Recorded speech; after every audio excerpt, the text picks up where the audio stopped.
Good evening, fellow Nigerians. Good evening, friends of Nigerians. Good evening, the Italians that are among us tonight. Once again, I welcome you to this grand occasion. Today, we have gathered to celebrate 65 years that the Union Jack went down, and then the green, white, and green was hosted up. The journey has been everything but smooth. The roots of our freedom.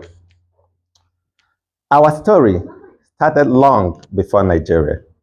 In the 15th century, Lagos became a benchmark of the Portuguese trade long before the colonial masters arrived in the 18th century. Missionaries arrived with the gospel alongside administrators from the crown.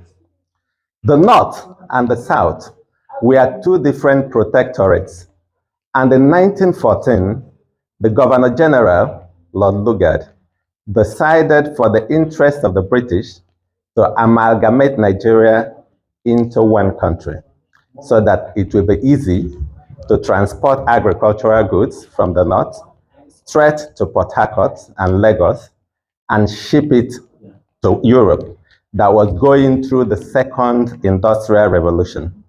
That is what we call the scramble for Africa, where Africa was divided in Berlin just on the table. They partitioned it into the 7 strong European countries that were competing among themselves. So Nigeria, as we say it, is a construct of the British Trading Company that at a point decided to sell their trade interest. They sold their license to Britain, the Crown bought it, and then presumed that they have bought Nigeria. And Lord Lugard decided to name it the Niger area. That is how we came to be. Now, the burden of the Republic and the war. Just a few years after the amalgamation, the Nigerians began to agitate for freedom. They didn't just stay there and watch the colonial masters. They started going to school. Some of them went to England, some went to Belgium, and on their return, the quest for independence began, together with Ghana and the rest of the West African coast. It is important to mention a few names of those who we call the freedom fighters for Nigeria. Now, a few of them like Herbert Macaulay, Malam Aminu Kano, Nnamdi Azikiwe, Ransom Kuti Fumilayo, Sir Tafawa Balewa, and Obafemi Awolowo. Can we please give them a standing ovation?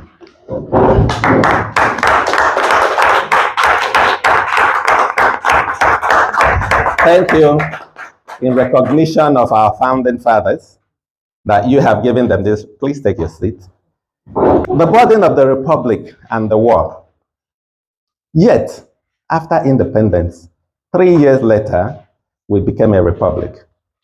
Nigeria had full control over the affairs of Africans. And 6 years later, young military officers saw that the same Nigeria they fought for was drifting away into partisan, ethnic, divided, patriotic, and they decided to strike. And in 1966, there was a coup, a military coup, that was misconceived because the people that were supposed to take certain actions, they didn't take the actions they were asked to take. And then it started looking as if the military coup was sectional. Now that we study history again, we see that it was never an Igbo coup. It was a Nigerian coup, masterminded by people who had cause to love Nigeria and who had cause to fight for Nigeria. Their strength will not die in vain. Amen. Let's move on to the 3-year war that turned into a pogrom. And after 3 years of keeping Nigeria one, Gowon, who was the president, we usually say that the meaning of his name is go on with one Nigeria. The oil boom came, and what was supposed to be our salvation became our doom.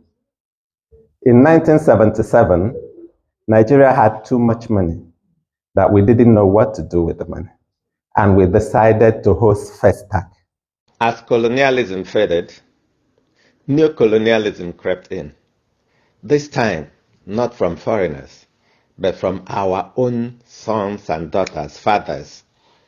Politicians bastardized and balkanized Nigeria along ethnic and religious lines. Our patrimony was looted. Corruption became entrenched, and to the point that even a sitting president said in a foreign country that Nigeria is fantastically corrupt.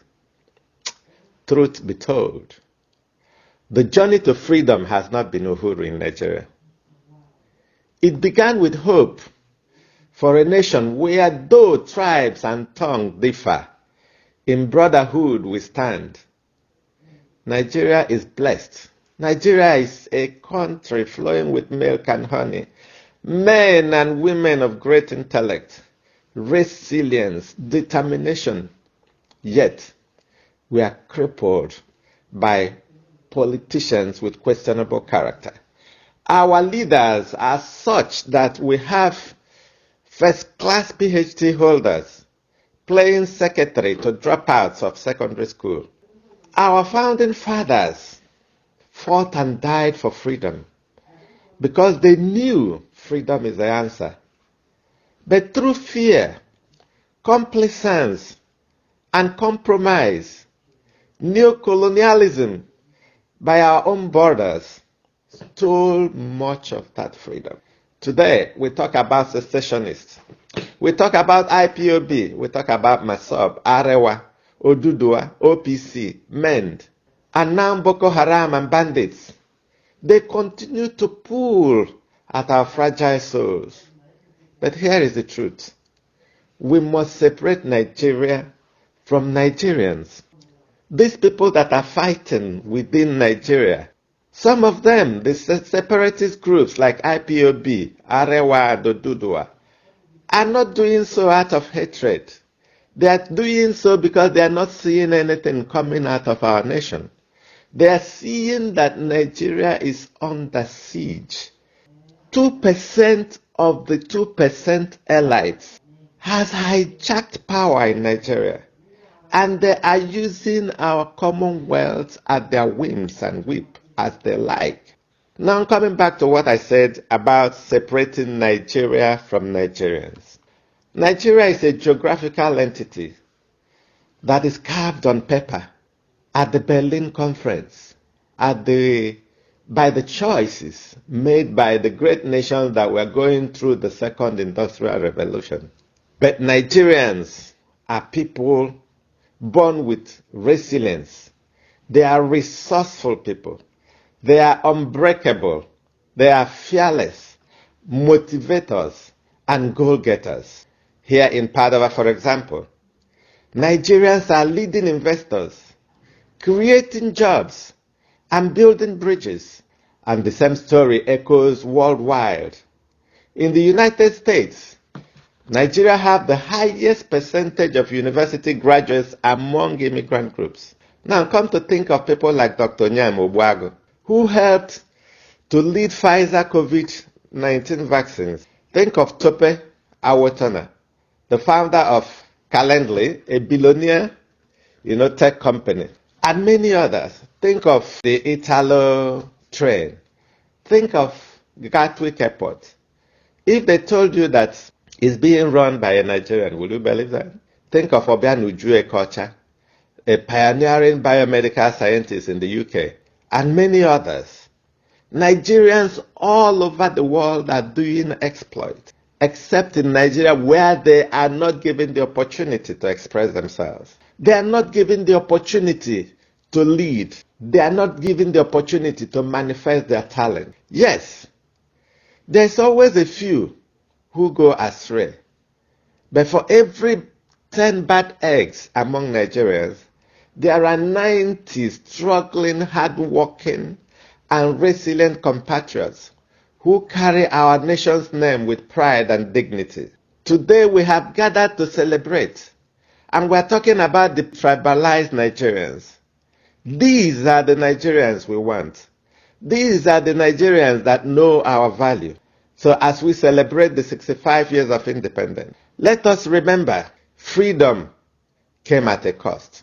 Unity has been tested and found fragile, but hope remains our greatest weapon. Nobody can take hope away from Nigerians. You can break our spirits. You can construct and compel Nigerians to any conditions. But remember, Nigerian is a typical suffering and smiling. We have faith, we have hope. No matter the condition, we will always be the heartbeat of Africa. Nigeria is the light of the black race, a living proof that resilience is stronger than oppression. It is time for our nation. It is time for us to arise and reclaim our nation. It is time for Nigeria to pick up its pieces, to rescue Nigeria from the bondage our own politicians are subjecting us to. And what I tell you tonight is yes, we can.